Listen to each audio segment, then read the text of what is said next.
keramahannya ya kepada kami, menunggu juga dan mengikuti perjalanan kasus ini. Tadi kita baru masuk ke dalam pokok perkara, yaitu pembacaan gugatan, yang mana dilakukan pembacaan gugatan tersebut. Setelahnya kita lakukan proses e-court, ya. Jadi dari replik, duplik, dan pembuktian itu, pembuktian masih nanti, tapi e-courtnya kami sudah jadwalkan, ya. Baik minggu depan dan 2 minggu lagi ini sifatnya tertutup dan kita nggak perlu harus ke pengadilan lah, intinya seperti itu. Jadi udah itu aja, dan dari kuasa hukum pihak tergugat pun juga menyetujuinya. Jadi kita akan langsungkan sidang berikutnya melalui e-court karena juga efektivitas dan efisiensi waktu juga jadi lebih baik lah. Kira-kira demikian. Kalaupun ada hal-hal terkait di luar hukum yang ingin dibicarakan Talita, silahkan. Mbak Talita, tadi menghadirkan siapa mungkin di persidangan tadi ada yang datang jadi atau maksudnya ada yang datang? Ada yang datang? Ada saksi? Oh enggak, tadi belum ada saksi karena tadi kan seperti yang Tadi baru pembacaan gugatan aja Mbak. Jadi saksi pembuktian dari penggugat itu masih juga belum dijadwalkan kapan. Mungkin masih setelah impor ya, kayaknya. ataupun setelah lebaran juga. Bang, izin mohon maaf tadi ada dari pihak orang tua yang diduga selingkuhannya dari Denis katanya hadir, benar nggak sih? Nah itu silakan bicara ya sama. Yang pasti kalau untuk urusan itu Ya kita nanti akan sampaikan itu semuanya di dalam pembuktian. ya di pembuktian. Kita nggak mau spekulasi atau Saya bukan juga nggak mau menjadi konsumsi publik untuk Iya. bagaimanapun. Tapi adapun Saya hal-hal juga dugaan minta dan lain sebagainya pasti akan kami sampaikan di muka sidang. Iya. Itu cepat. Tadi gugatannya apa sih, Mbak? Sedikit gambaran. Gugatannya sih Simpel aja, cuma dia ingin bercerai dan juga hak asuh anak di batalin. Cukup gitu aja. Kalau harta gono gini? Kalah apa yang mau diminta Pak? Nggak perlu. Ya saya pokoknya saya pengen ini cepat selesai aja, pengen juga lancar buat persidangannya sampai akhir. Saya nggak pengen lagi ada embel-embel macem-macem, dan nggak pengen juga ada yang take advantage dari kasus ini pihak-pihak lain gitu. Jadi saya pengen ini saya di sini kan mencari keadilan ya, saya di sini juga mencari hak hidup saya dan anak saya gitu. Jadi saya akan berjuang sampai terakhir apapun yang bisa saya perjuangkan untuk hidup saya yang sudah hilang bertahun-tahun gitu. Jadi itu sih. Kalau tadi pembacaan gugatannya banyak Mbak, ada 9 halaman. Jadi saya nggak mungkin gitu, tapi poin-poinnya ya saya yakin teman-teman wartawan yang di sini juga sudah tahu lah isinya apa, seperti wawancara kita yang sebelum ini juga itu semua ada di dalam gugatan saya gitu. Jadi Petitanya cuma 2. Kita minta bahwa bercerai, Iya. setelah itu hak asuh anak ada di saya gitu. Jadi saya juga karena basicnya adalah memang saya bukan orang jahat dan saya bukan pendosa. Jadi saya nggak butuh hal-hal yang mungkin mempersulit ini gitu. Tapi ketika di dalam gugatan saya memang harus beritahu hal-hal yang memang menjadi masalah di rumah tangga saya. Apa itu ya kalian udah tahu semua lah. Itu semua ada di dalam gugatan saya. Kalau saya ngomongin di sini lagi panjang. Baik, itu sudah materi untuk menjalani proses persidangan seperti apa sih? Ya alhamdulillah lancar-lancar aja sih tadi gitu. Maksudnya buat saya sih gini ya, saya tuh lillahi ta'ala aja lah gitu. Saya tuh niat saya itu kan nggak macem-macem di sini. Dan kuasa hukum kita juga semuanya juga tahu gitu. Maksud kuasa hukum saya gitu tahu gitu bahwa memang niatan saya di sini juga jelas. Jadi ya udah, saya nggak perlu bertele-tele juga di dalam persidangan. Saya juga nggak banyak kok.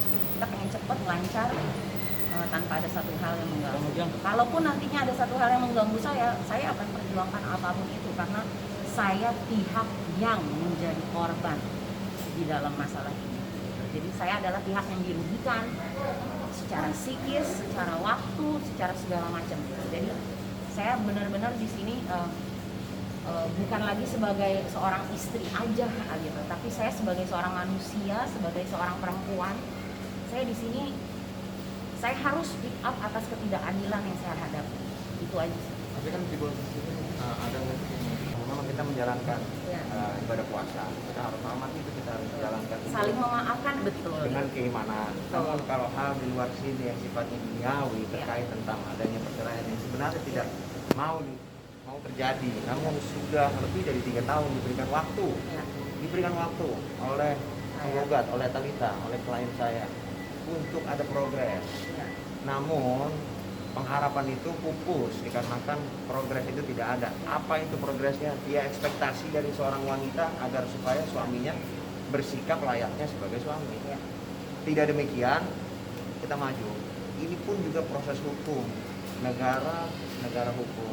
Jadi yang kita perjuangkan adalah kita harus tetap berdasarkan ke Ya, resiko. itulah cobaannya, Mas. Ya, dan Di dalam cobaan keimanan kita ditempa, Ya. kita akhirnya menjadi pribadi yang lebih bijak, lebih baik, lebih santun, dan lebih sopan. Gimana menentukan? Ya seperti yang tadi abang saya bilang ya itu cobaan, tapi ya saya hadapin aja gitu, bahwa bagaimananya ini buktinya saya keluar sidang baik-baik aja gitu. Sebenarnya kalau Mas tanya saya secara pribadi, pertanyaan-pertanyaan itu tuh menusuk hati sekali gitu. Jadi saya kalau jawab pasti ya saya akan menangis lagi, saya akan gelagap lagi, saya akan berusaha pasti untuk menjawab gitu, tapi pasti itu menyiksa saya gitu. Saya juga butuh proses healing untuk batin saya juga atas ini semua. Jadi ya saya gini loh, saya lebih bersyukur kepada prosesnya. Setiap orang itu kan harus melewati proses ya gitu, nggak ada tuh yang gitu aja jadi menurut saya ini juga satu proses di dalam hidup saya untuk saya untuk menjadi lebih baik lagi gitu, secara pribadi dan secara keseluruhan atas kasus ini gitu. Mungkin penyembuhan juga secara psikis gitu ya, secara mental health Ada hikmahnya gitu. Jadi saya nggak pengen masalah ini jadi momok terus di hidup saya gitu. Saya pengen this shall pass ya gitu. This too shall pass. Mbak Talita, mohon maaf kalau anak-anak keadaannya seperti apa nih Mbak? Nanyain papanya apa enggak? Jujur aja, anak saya itu benar-benar concern ke keadaan saya sih sebenarnya gitu. Jadi Siapapun itu yang kenal Talita, tahu dekat Talita, tahu sekali bagaimana perilaku anaknya. Tapi saya rasa kita nggak usah terlalu Ya. ini kan layan, ini kan di media juga kasihan anaknya. yang pasti, Tapi Ada pengertian nggak dari Mbak Talita sendiri ke anak-anak? oh pasti gitu. Saya dalam masalah ini walaupun saya menjadi korban, tapi saya tetap menjadi ibu yang baik untuk anak saya. Saya tetap menjadi ibu yang bijak bagi anak saya gitu. Jadi saya akan melakukan yang terbaik sih untuk anak saya, karena selama ini hidup saya dan saya bertahan itu pun untuk anak saya gitu. Jadi ya itu sih. Mbak ada rencana untuk kembali ke dunia entertain nggak? Ya itu pasti gitu, karena ini kan Iya udah dong. menjadi passion saya ya Harus. gitu. Lagi pula Setelah- selama ini saya nggak pernah vakum, saya nggak pernah berhenti, tapi memang saya nggak mengambil program-program yang mungkin orang-orang lihat Setiap hari. prime time gitu. Saya setiap hari saya host quiz Oke. gitu. Saya kerja setiap hari cukup reguler di beberapa stasiun TV. Cuman memang bukan di program-program yang talk show atau prime time seperti itu, karena memang saya host reguler, bisa dicek juga di TV Anda semua ini gitu. Jadi ya saya terus mengerjakan sesuatu yang memang passion saya gitu. Cuman mungkin lepas dari ini semua selesai nantinya, mungkin saya bisa lebih bernafas lega aja Iya, sih Mbak. fokus gitu. maksudnya. Ya bisa lebih fokus ke kerjaan saya, bisa lebih fokus ke anak saya, bisa lebih fokus ke penyakit saya, bisa benar-benar healing. Gimana? Bisa benar-benar. Selama ini saya tuh terlalu memikirkan orang lain, dan mungkin ini udah the right time untuk saya memikirkan kesehatan saya dan diri saya gitu. Mbak, ini remaja dari beberapa kali sih Mbak? 2018, 2019, 2020, 2021. Gimana jalan remaja? Udah biasa aja. Udah biasa aja. Karena kan baru udah beberapa Ramadan. 4 kali. Tapi dari Indonesia ada berusaha untuk cari tahu keadaan anak-anak nggak sih Mbak? Kabar lah minimal. Aduh, kalau buat saya ya gitu, nggak usah deh udah kayak begini. Saya menjadi highlight seperti ini baru mencari-cari gitu. Sebelumnya kemana bro? Gitu aja. Simpel ya. Oke. Jadi nggak usah cari-cari iba dengan pansos di saya gitu. Males. Jadi kalau misalnya ketemu anak-anak Diperbolehkan nggak? Semua tergantung dia. Ya kangen, masa kangen setelah saya cerai gugat baru kangen gitu. Yang kayak gitulah konsepnya.